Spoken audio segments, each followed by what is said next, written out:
என்னங்க ரொம்ப டயர்டாக இருக்கிறீங்க? உடம்பு அளவில் இல்லை, மனசளவில் நிறைய செஞ்சு ஒன்றுமே வாய்க்காம ரொம்ப டயர்டாக இருக்கீங்க தானே?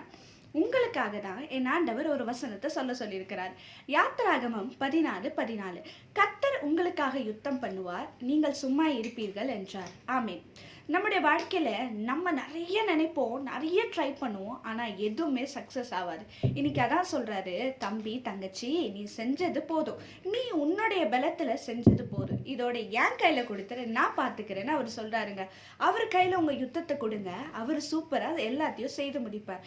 அதனால வாழ்க்கையில நிறைய ட்ரை பண்ணி, படிப்புலையா இருக்கட்டும், பிஸ்னஸ்லையா இருக்கட்டும், வாழ்க்கையில உயர்ந்த இடத்துல போகணும்னு நிறைய ட்ரை பண்ணி கூட ஒண்ணுமே நடக்காம இருக்கிற உங்களை கர்த்தர் பார்த்து சொல்லுகிறார், நான் உனக்காக யுத்தம் செய்வேன். அவர் யுத்தம் செஞ்சா எல்லாமே நல்லமா இருக்கும். நிச்சயமாக நீங்க உயர்ந்த இடத்துல இருப்பீங்க. நிறைய கம்பெனியில போய் எதுலயும் செலக்ட் ஆகாம ரிஜெக்ட் ஆன ஒரு நிலைமையில இருக்க உங்களை பார்த்து என் கர்த்தர் சொல்லுகிறார், இன்னைக்கு ஒரு பெரிய காரியங்களை உங்க வாழ்க்கையில நான் செய்ய போகிறேன் அவர் சொல்றாருங்க. எதை நினைச்சோ கவலைப்படாதீங்க, உங்களுக்கான யுத்தத்தை என் கர்த்தர் செய்து முடிப்பார். ஸோ சந்தோஷமா இருங்க, அது சீக்கிரத்தில் நீங்கிவிடும் இந்த லேசான உபத்திரவம். ஆமென்.